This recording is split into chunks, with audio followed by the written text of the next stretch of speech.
Imagine a quiet afternoon in the halls of the U.S. Capitol in early 2026. The mahogany desks are polished, the air is thick with tradition, and the usual bureaucratic drone is in full swing.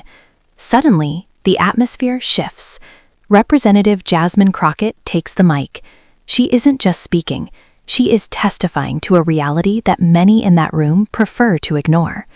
Within minutes, the clip is everywhere. It's on your TikTok feed, it's being dissected on X, and most importantly, it's the lead story on Brian Tyler Cohen's latest broadcast. But this isn't just another viral clapback. This is the opening salvo of a political earthquake, the official launch of Jasmine Crockett's bid for the United States Senate in Texas. As of February 2026, the primary is in full swing, and Crockett is leading the polls, signaling a massive shift in how Democrats intend to fight for the red fortress of Texas. The Brian Tyler Cohen perspective, a strategic masterstroke. To understand why this matters, we have to look through the lens of one of the most influential progressive commentators today, Brian Tyler Cohen, or BTC. In his recent deep dive, Cohen doesn't just celebrate the fiery rhetoric, he analyzes the math. For years, Cohen argues, the Democratic establishment treated Texas like a lost cause, a red fortress that couldn't be breached. But Crockett is flipping that script. BTC highlights a critical shift. Crockett isn't playing defense. She is playing an aggressive, unapologetic brand of offense that the Democratic Party hasn't seen in decades. Brian Tyler Cohen has repeatedly featured Crockett, calling her the new standard of leadership. Cohen points out that Crockett's appeal isn't just to the blue base, it's to the disillusioned. He breaks down the data showing that her ability to cut through the political speak is mobilizing a demographic that usually stays home, Gen Z and minority voters in the Dallas-Fort Worth Metroplex. In a recent debate held in January 2026 at the Texas AFL-CIO convention, Crockett stood her ground against State Rep James Tallarico, proving that her edgy style, the things political consultants tell you not to do, is exactly what her base craves. The unfiltered factor and the AI controversy. What makes segment 1 so vital for our 24-minute deep dive is the unfiltered nature of this movement. Unlike the polished, focus group-tested speeches of the 1990s, Crockett's approach is raw. However, this raw style recently met a modern hurdle. In February 2026, Crockett faced criticism for a Super Bowl campaign ad that allegedly used Google Gemini AI to generate a crowd of supporters. While critics called it synthetic politics, Brian Tyler Cohen and Crockett supporters framed it differently. To them, it's about utilizing every tool available to fight a rigged system. BTC argues that while Republicans focus on the how, Crockett is focusing on the who, the people who have been left behind. Whether she's being called Governor Hot Wheels for her jabs at Greg Abbott or calling out billionaires, her rhetoric is designed to spark a fire that tradition cannot extinguish. The Texas Senate bid, rumor versus reality. The core of this segment explores the whispers that have turned into a full-blown roar. Jasmine Crockett is now the frontrunner for the Democratic nomination for the United States Senate. Traditionally, a candidate would wait decades for this, but the 2026 primary cycle has shown that the old rules are dead. Crockett is currently leading James Tallarico by 8 percentage points in recent February polls. She is the new South. In this segment, we analyze how her presence on the ballot forces the GOP, potentially facing a choice between John Cornyn and Ken Paxton, to spend millions of dollars in a state they used to take for granted. Every dollar spent defending Texas is a dollar they can't spend in other swing states. This is the strategic drain that Brian Tyler Cohen believes is the secret weapon of the 2026 cycle. The resistance, intra-party fractures. However, a comprehensive video wouldn't be complete without looking at the friction. As of mid-February 2026, the Texas Democratic primary has erupted over racial rhetoric. Crockett recently suggested that racism and sexism would be the primary reasons if she were to lose, sparking a backlash from those who prefer a more unifying tone. James Tallarico has pitched himself as the unifier who can bring over disillusioned Republicans. But Crockett's response is simple. Moderation hasn't won us Texas in 30 years. Maybe it's time we try the truth. This ideological clash between woke and unifier is the defining battle of the 2026 Democratic identity. Why the American audience needs to pay attention. For the viewers in the United States watching this, the stakes couldn't be higher. This isn't just about one woman from Texas. It's about the identity of the opposition. Are we heading toward a future of civilized stagnation, or are we entering the era of aggressive advocacy? As we wrap up this first segment, we see the battle lines being drawn. Jasmine Crockett has thrown down the gauntlet. She has the viral moments, over 20 million views on a single TikTok. She has the grassroots funding, and she has the backing of digital powerhouses like Brian Tyler Cohen, who can bypass the mainstream media filters to reach millions instantly. The transition. But as Crockett rises, so does the scrutiny, and there is no one more prepared to scrutinize the Crockett phenomenon than our next subject. While Brian Tyler Cohen sees a visionary, Megyn Kelly sees something entirely different. She sees a masterclass in performative politics. If Crockett is the earthquake, Kelly is the wall standing in her way. In the next segment, we shift gears from the progressive excitement to the conservative critique. We go from the high-stakes defiance to the accountability reality check.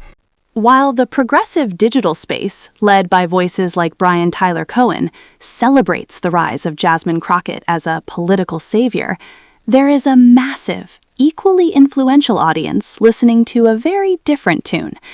Enter Megyn Kelly. As of early 2026, the Megyn Kelly Show has become the ground zero for deconstructing what Kelly calls the performative nature of modern Democrats. She doesn't just report on Jasmine Crockett, she peels back the layers of what she describes as a carefully crafted persona designed for TikTok, not for the halls of Congress. In this segment, we pivot from the Texas earthquake to the accountability reality check. Megyn Kelly's critique isn't just about policy, it's about the culture of American politics. For Kelly and her millions of listeners, what Cohen calls authenticity, she calls stolen valor and identity theater. The stolen valor of upbringing. One of the most explosive themes in Megyn Kelly's recent 2026 broadcasts is the investigation into Jasmine Crockett's background. While Crockett often speaks as a voice for the working class and the marginalized, Kelly, alongside researchers like Benny Johnson, has highlighted a different reality. We are told she is the voice of the struggle, Kelly noted in a February 2026 segment, but she attended exclusive private prep academies like MICDS in St. Louis, one of the wealthiest schools in the region. Kelly argues that Crockett's street-smart persona is a code-switching performance.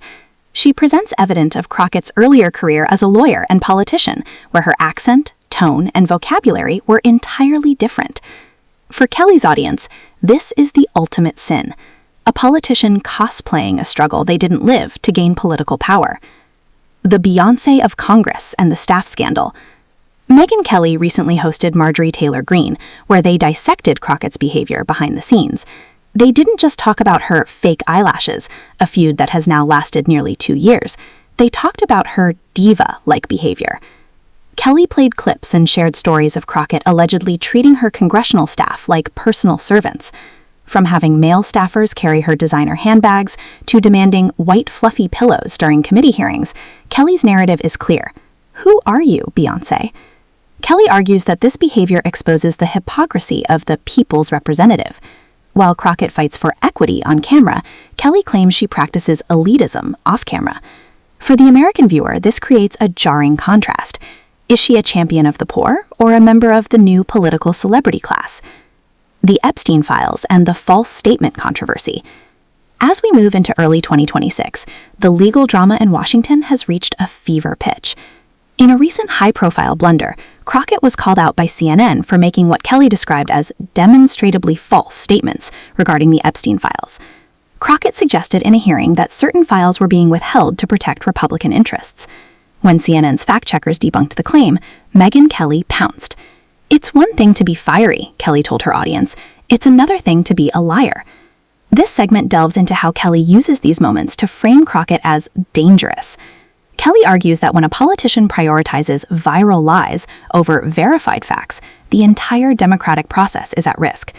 She contrasts this with Brian Tyler Cohen's coverage, which often ignores these factual slips to focus on the emotional impact of Crockett's speeches. The logical sacks versus emotional outbursts. Megyn Kelly's critique extends to the very way debate happens in the U.S. House. She often analyzes Crockett's clapbacks as a form of intellectual laziness. Kelly's stance is that outrage is not an argument. When you don't have the facts on the border or the economy, Kelly argues, you resort to calling people names or talking about butch bodies. Kelly frames Crockett as the face of the radical left, someone who uses identity as a shield to avoid answering for the failures of the Biden-Harris-Harris era. This accountability check is vital for your video because it explains why half of America is laughing at Crockett while the other half is cheering for her.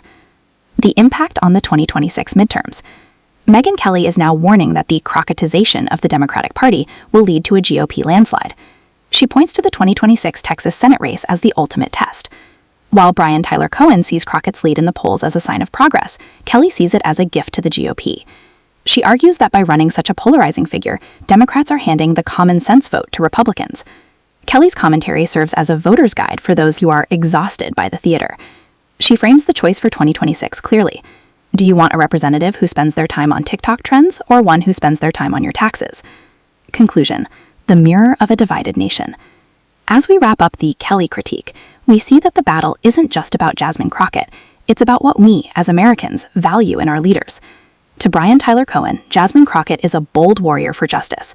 To Megyn Kelly, she is a fraudulent influencer in a designer suit. This divide is why your video is so important. You are showing the audience two different Americas.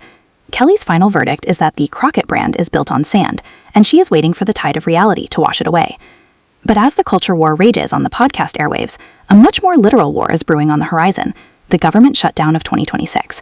And that is where our next segment takes us. As of this morning, February 15th, 2026, the Department of Homeland Security, DHS, has officially entered a partial government shutdown. This isn't just a political talking point anymore. It is a reality affecting thousands of federal workers and the safety of American borders.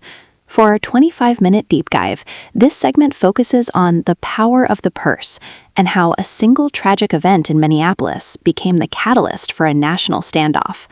While Brian Tyler Cohen frames this as a moral necessity for reform, Megyn Kelly views it as a dangerous gamble with national security, and Jasmine Crockett is right in the middle of the firestorm. The catalyst, the Minneapolis shooting. To understand why the DHS is currently shuttered, we have to look back at the events of late January 2026. During an ICE, Immigration and Customs Enforcement operation in Minneapolis, federal agents were involved in the fatal shooting of two U.S. citizens, Alex Preddy and Renee Good. The incident, captured on shaky cell phone footage, went viral instantly.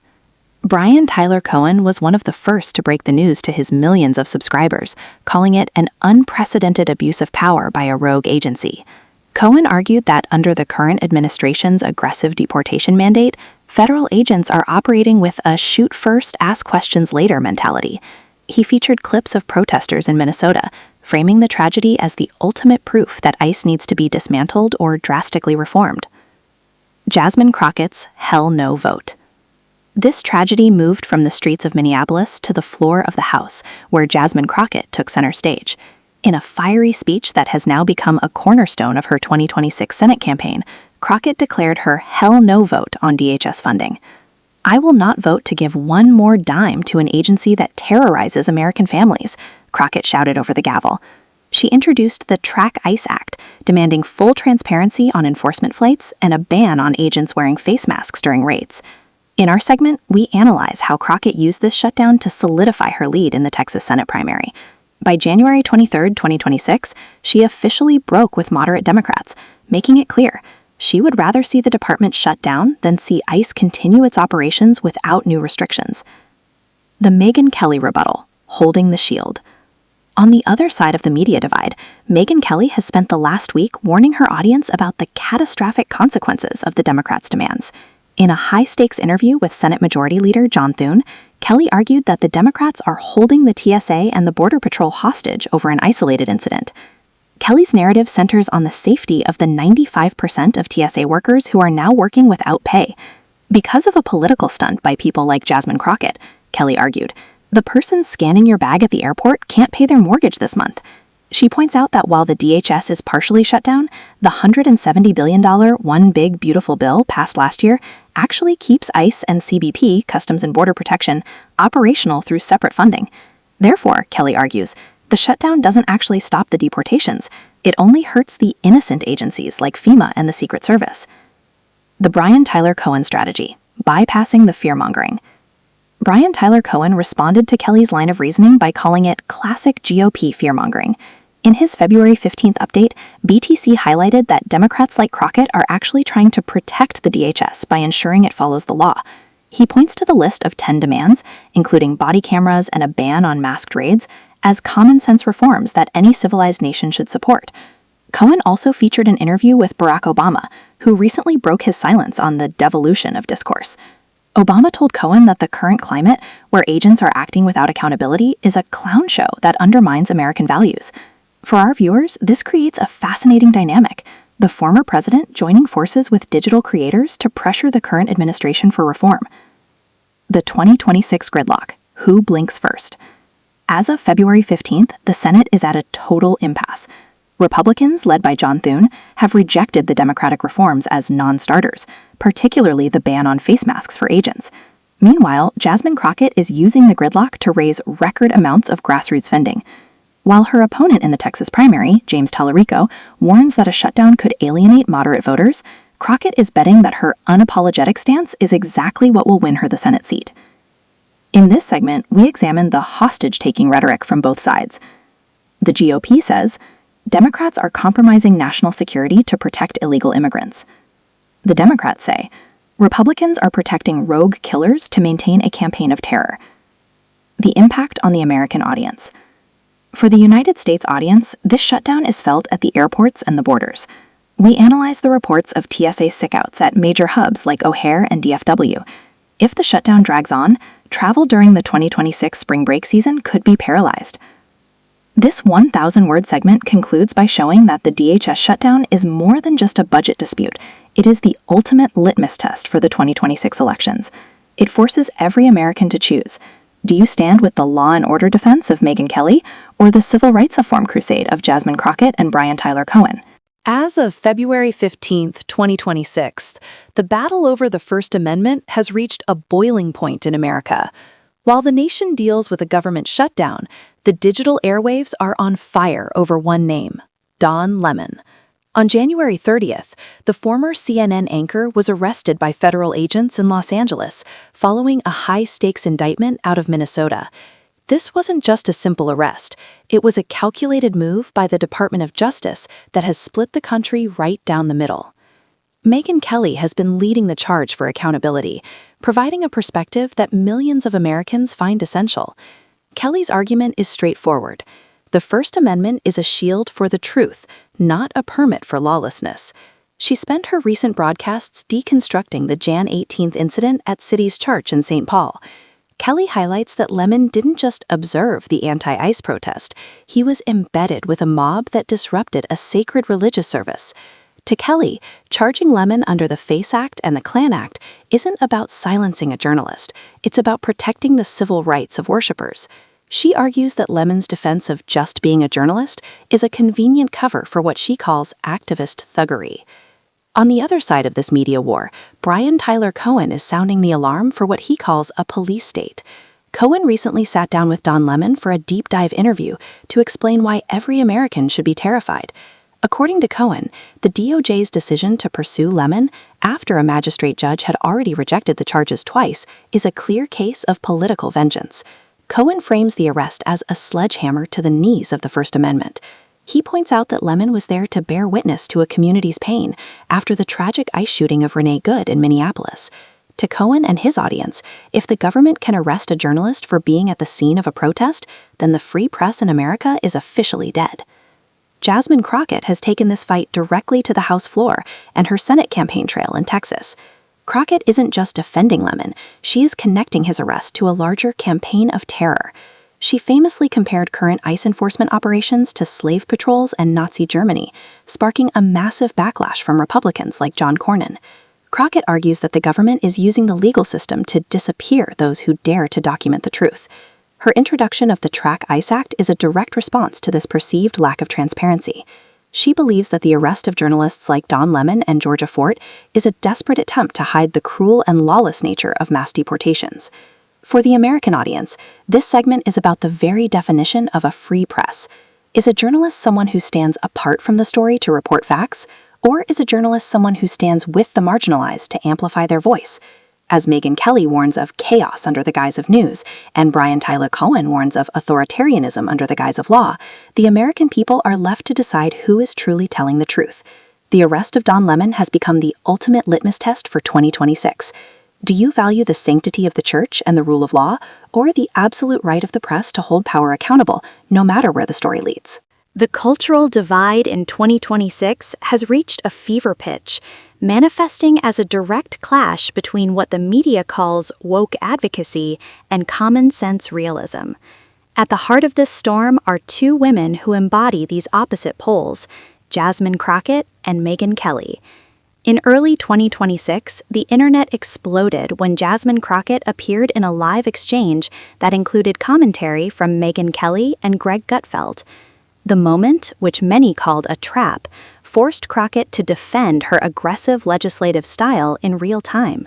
For Brian Tyler Cohen, this was a masterclass in staying composed under fire. Cohen argued that Crockett isn't just clapping back, she is reinventing the Democratic brand for a generation that is tired of watching their leaders get bullied. He points to her viral 2026 campaign slogan, "Truth over Tone," as the rallying cry for a new era, where being polite is secondary to being right. However, Megyn Kelly has spent much of early 2026 dismantling this very persona. In a series of viral segments, Kelly has questioned the authenticity of Crockett's public image. She highlights a shift in Crockett's presentation, accusing her of using performative politics to distract from her elite background. We are seeing a polished prep school graduate adopt a persona that she thinks will trend on TikTok, Kelly told her audience in January. For Kelly's followers, Crockett represents the stolen valor of the working class, a politician who uses identity as a weapon to shut down legitimate debate on the economy and the border. The debate intensified in February 2026 when Crockett delivered a rare emotional apology on the House floor on behalf of the U.S. government for the treatment of immigrants. While the progressive left viewed it as a moment of profound moral leadership, Kelly and her guests, including Marjorie Taylor Greene, mocked it as theatrical grief. They argued that while Crockett was apologizing to non-citizens, the common-sense American family was struggling to pay for groceries due to 2026's stubborn inflation. This is the woke versus common-sense deadlock. To one side, Crockett is a bold truth-teller, dismantling systems of oppression. To the other, she is the Beyoncé of Congress, a celebrity politician more interested in her clapback collection merchandise than in the gritty work of governance. As the 2026 primary season heats up, this segment shows that the American voter is no longer just choosing a policy. They are choosing which version of reality they want to live in. As we reach the final segment of our 2026 political deep dive, one question remains: who wins the narrative? With the Texas Senate primary only weeks away on March 3rd, the stakes have moved beyond mere policy. This is now a battle for the identity of the American voter. Brian Tyler Cohen has laid out the roadmap for a Democratic surge. His forecast relies on the Crockett effect, the idea that an unapologetic, high-energy candidate can flip the most stubborn red state in the union. As of February 2026, polls showed Jasmine Crockett holding a significant lead in the Democratic primary, fueled by a 57% national disapproval rating for ICE's recent conduct. Cohen argues that the 2026 midterms will not be won by playing nice, but by candidates who embrace the fight. He points to the record-breaking youth turnout in Texas as proof that Crockett's digital-first, clapback strategy is the future of the party. To Cohen, 2026 is the year the blue wave finally crashes onto the shores of the Gulf. However, Megyn Kelly is predicting a very different outcome. She views the 2026 landscape through the lens of a common-sense realignment. In her recent February broadcasts, Kelly has highlighted that despite the viral moments, 59% of Americans still disapprove of the current administration's handling of the cost of living. She argues that the Crockett brand, while popular on TikTok, is political poison for the suburban voters who actually decide elections. Kelly's forecast is a GOP drubbing of the Democrats, driven by a backlash against what she calls radical identity theater and the chaos of a partially shut down government. For Kelly, the winner of 2026 won't be the one with the most likes, but the one who promises to bring order back to the border and the breakfast table. The ultimate wildcard remains the Texas Senate race. If Jasmine Crockett manages to bridge the gap and defeat an establishment giant like John Cornyn or a hardliner like Ken Paxton, it will validate Brian Tyler Cohen's vision of a transformed America. But if the Kelly critique holds true, and voters reject the woke rhetoric in favor of traditional stability, the Democratic Party may face a decade of soul-searching. As we conclude this 25-minute journey, the choice is yours. Are we witnessing the birth of a new, aggressive era of American leadership? Or are we seeing a temporary fever that will break when it meets the reality of the ballot box? Whether you stand with the defiance of Crockett or the accountability of Kelly, 2026 is proving that in American politics, the only thing more powerful than the truth is the person who tells it the loudest.